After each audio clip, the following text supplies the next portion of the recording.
Assalamualaikum warahmatullahi wabarakatuh. Selamat malam Ibu Indria Sukma, selaku dosen mata kuliah pengambilan keputusan dan teman-teman semuanya. Perkenalkan, nama saya Nurwanti, saya dari kelompok 1 yang terdiri dari dua anggota, yaitu Nina Widyaningsih dan saya sendiri Nurwanti.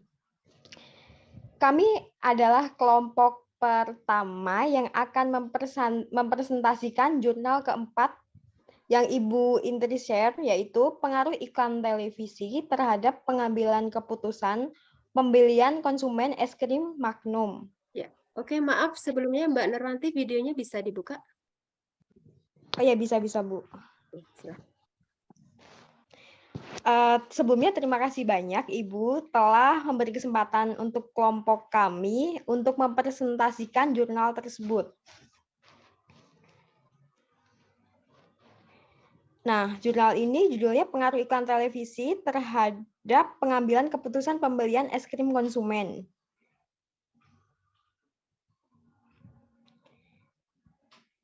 Boleh selanjutnya, Kak Nina?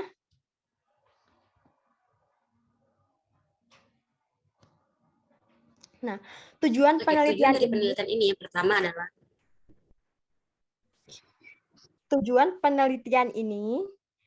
yang pertama untuk mengidentifikasikan penilaian konsumen terhadap iklan yang dilakukan oleh es krim Magnum. Yang kedua, untuk menganalisis efektivitas iklan es krim Magnum mampu mengomunikasikan pesannya. Yang ketiga, untuk menganalisis keputusan pembelian konsumen terhadap iklan yang dilakukan es krim Magnum. Oke, next.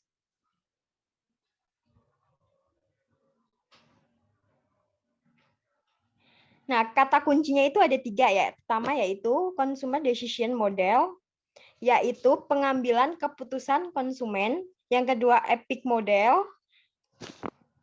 Ini untuk mengukur efektivitas iklan yang dikembangkan oleh Nielsen, salah satu perusahaan penelitian pemasaran terkemuka di dunia yang mencakup 4 dimensi, yaitu empati, persuasi, dampak, dan komunikasi. Dan yang terakhir ini iklan televisi, sebuah serangkaian tayangan televisi yang dibuat dan dibayar oleh sebuah badan usaha untuk memaparkan pesan, biasakan untuk memasarkan produksi atau sekedar mengumumkannya. Oke, next, Kak. Nah, ini ada landasan teori menurut para ahli ya. Ada beberapa, menurut Nielsen Advertising Information Service 2015 yang dikutip dari halaman website mengatakan bahwa pertumbuhan belanja iklan tahun 2015 mulai mampu memperlihatkan pergerakan yang positif. Kuartal kedua dengan nilai pertumbuhan sebesar 6% setelah sebelumnya turun 1% di kuartal peserta. Ini nggak usah saya bacain semuanya ya, Bu ya. Oke, selanjutnya.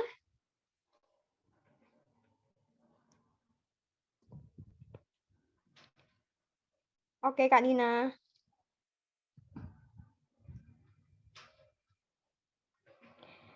Nah, metode penelitian ini yang pertama ada marketing mix. Nah, marketing mix ini merupakan bagian dari penentu keberhasilan pemasaran suatu produk.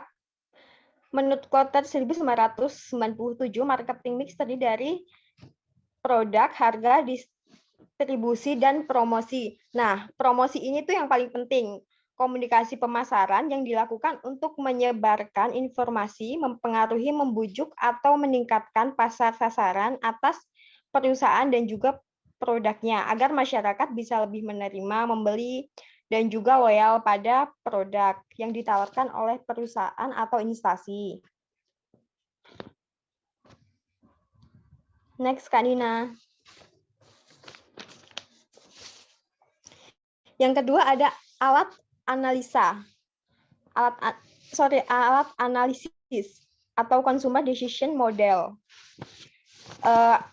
Alat analisis ini proses yaitu proses pengintegrasian yang mengkombinasikan pengetahuan untuk mengevaluasi dua atau lebih perilaku alternatif.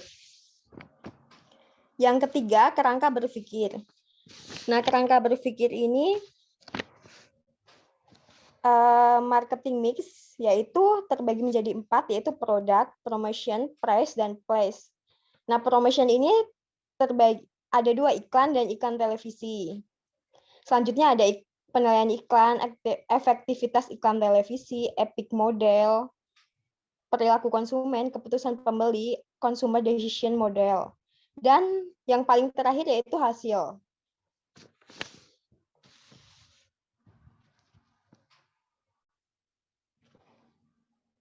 Next, Kak.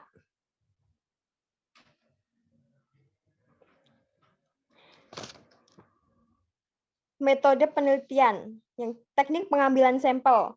Teknik pengambilan sampel ini di jurnal penelitian tersebut terbagi menjadi 3, yaitu confinement sampling. Confinement sampling yaitu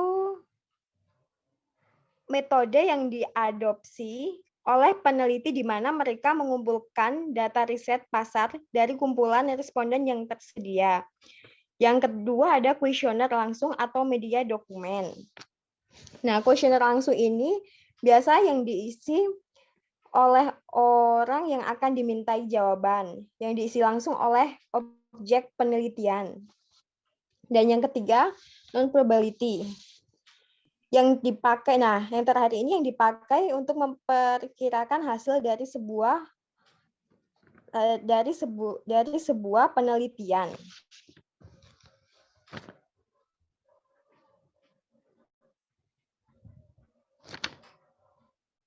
Yang kelima, penentuan jumlah sampel untuk responden yang merujuk pada rumus Slovin dengan nilai kesalahan yang dapat ditoleransi sebesar 10%. Yang keenam, perhitungan kuota sampling untuk mencari jumlah responden terhadap tiap-tiap program keahlian. Yang ketujuh, uji validitas dilakukan dengan cara korelasi antara skor masing. Yang kedelapan, suatu kuesioner dikatakan reliable jika jawaban seorang terhadap pernyataan adalah konsisten atau stabil. Yang kesembilan, penelitian ini menggunakan skala Likert yang digunakan pada kuesioner. Dan yang ke-10, consumer decision model adalah suatu model dengan 6 variabel yang saling berhubungan. Oke, Kak, lanjut.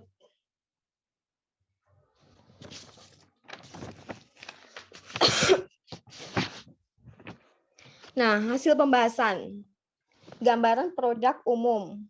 Magnum merupakan es krim yang diproduksi oleh PT Unilever di bawah brand Waltz. Es krim Magnum sudah mulai diperkenalkan di Indonesia sejak tahun 1994 dengan hanya rasa Magnum klasik.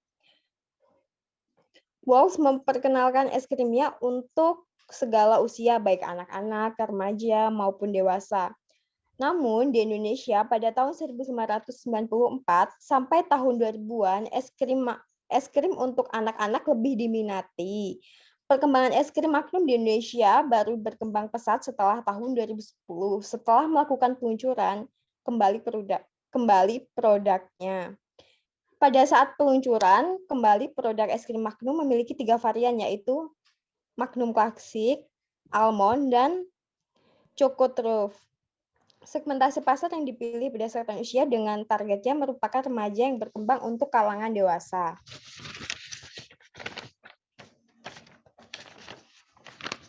Oke, Kak, lanjut, Kak.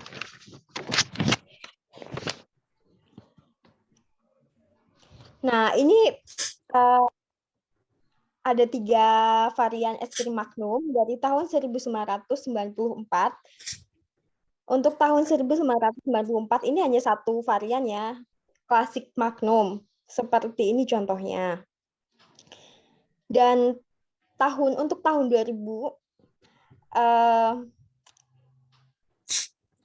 perusahaan ini mengeluarkan lagi Magnum yang Magnum Almond. Ini tahun 2000.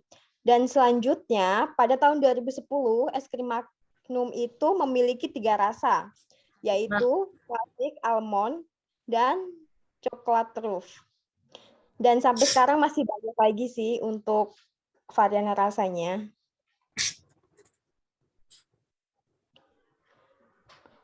Boleh dilanjut, Kak?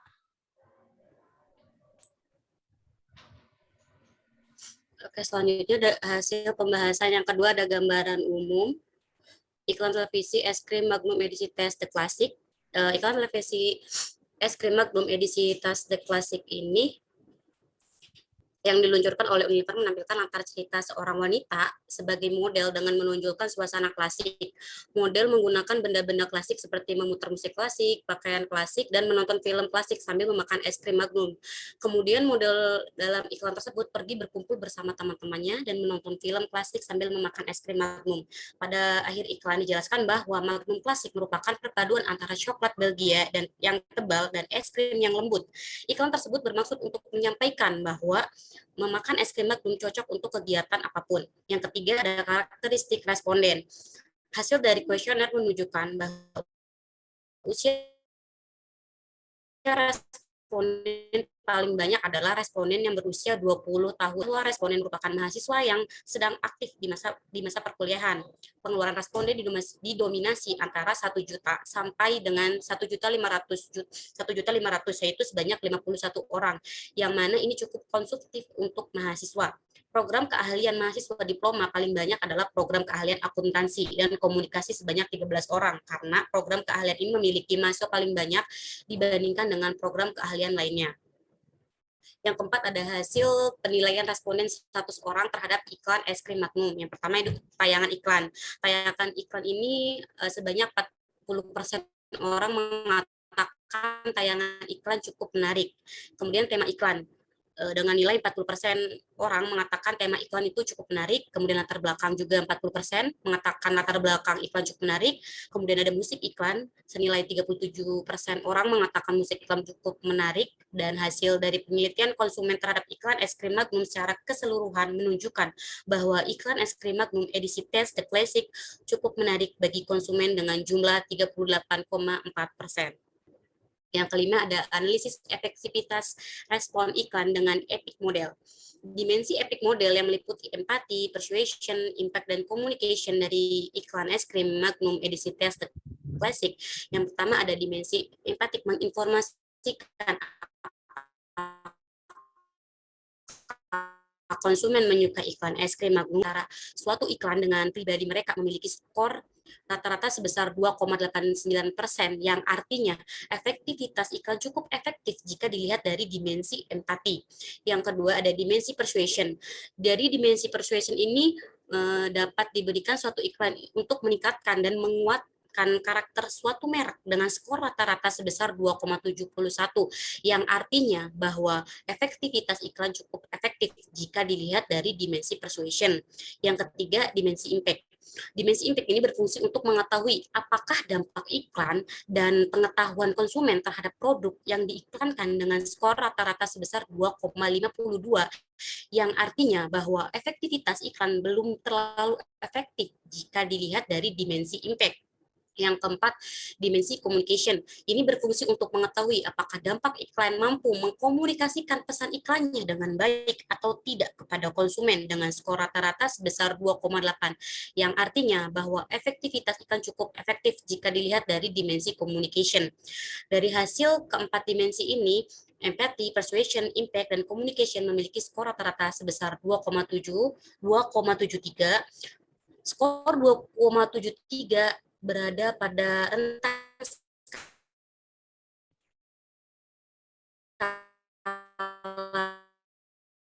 2,6 sampai dengan dilakukan oleh Unilever dengan brandnya Waltz mengiklankan es krim Magnum cukup efektif kepada mahasiswa program Diploma Institut Pertanian Bogor.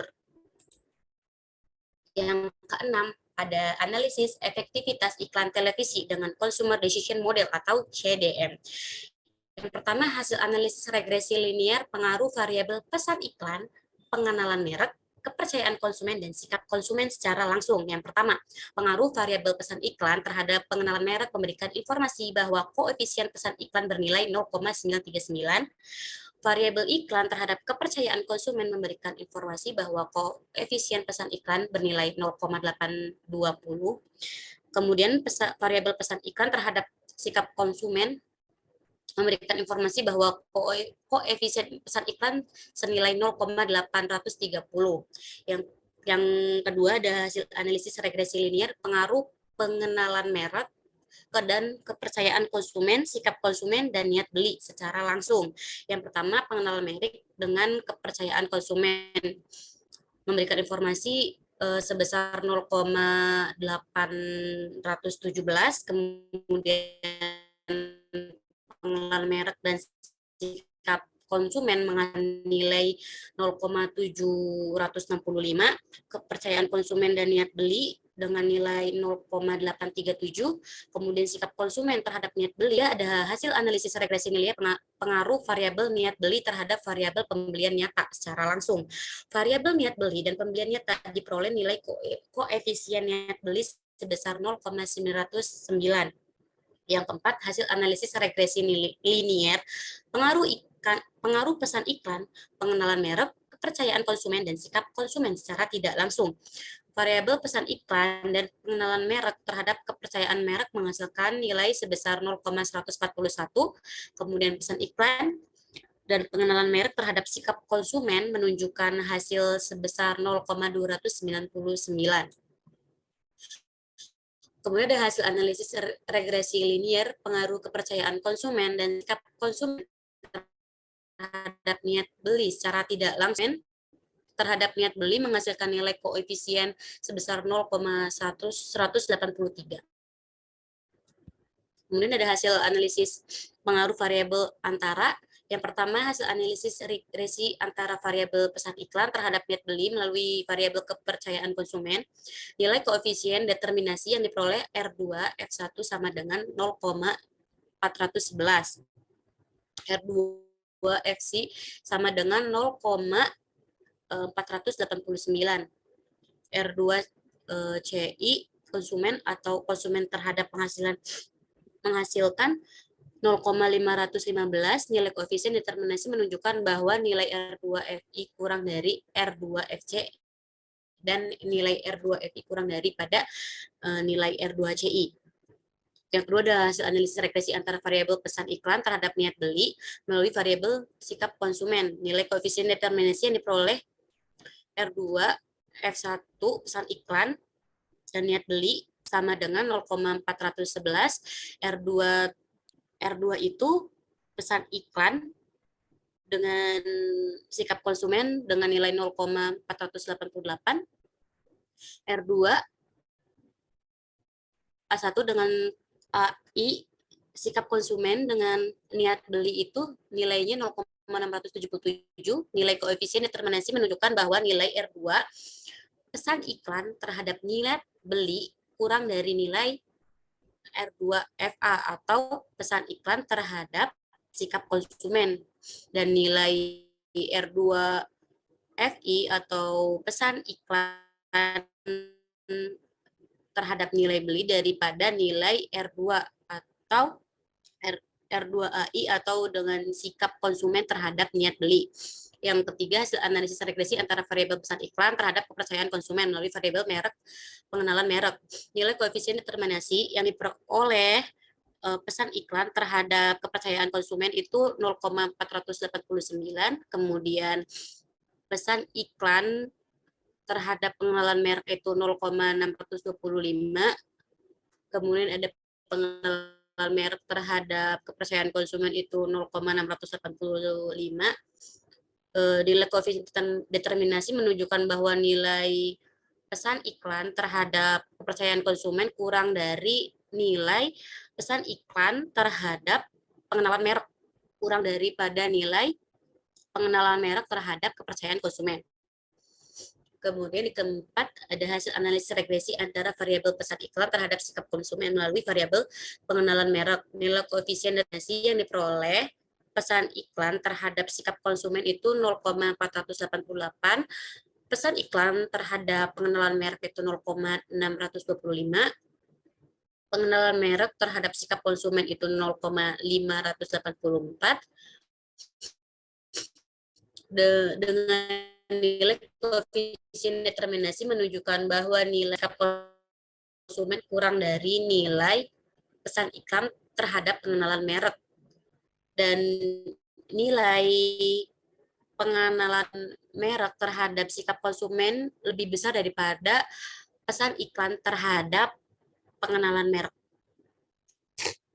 Hasil analisis regresi antara variabel kepercayaan konsumen terhadap pembelian nyata melalui variabel niat beli. Nilai koefisien determinasi yang diperoleh dari kepercayaan konsumen terhadap pembelian nyata sama dengan 0,478. Kemudian kepercayaan konsumen terhadap variabel niat beli dengan nilai 0,515. Kemudian niat beli terhadap pembelian nyata itu nilainya 0,852. Nilai koefisien determinasi menunjukkan bahwa nilai kepercayaan konsumen terhadap pembelian nyata kurang dari nilai kepercayaan konsumen terhadap niat beli, dan kepercayaan konsumen terhadap pembelian nyata kurang dari nilai niat beli terhadap pembelian nyata.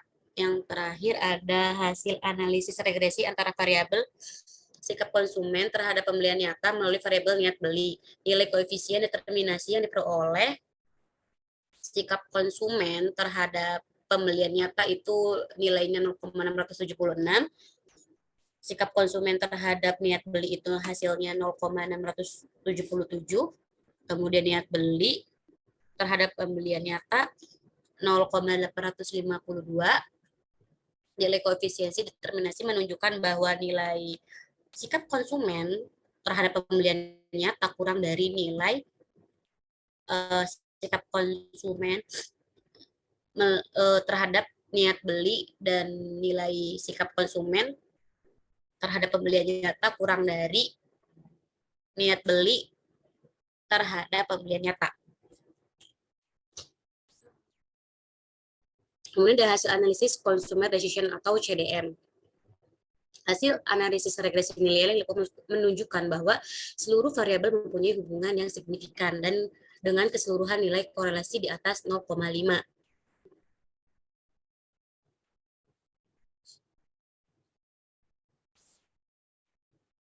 Kemudian ada implikasi manajerial. Yang pertama itu, implikasi manajerial itu ada 3. Yang pertama aspek perencanaan, yaitu produsen dalam mempertimbangkan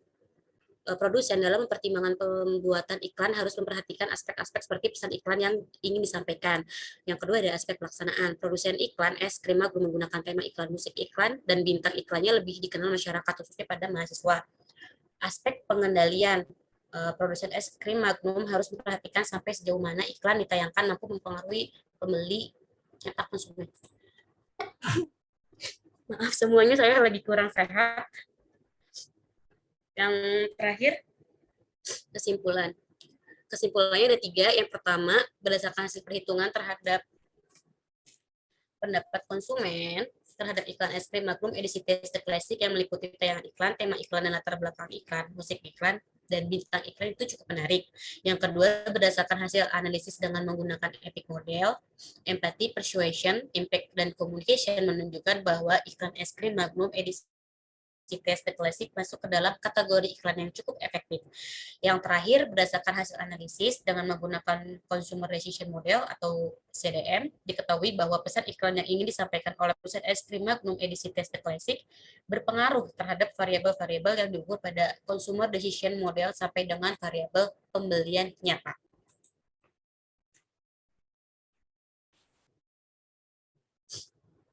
Oke, mungkin ini yang kita sampaikan dari kelompok 1.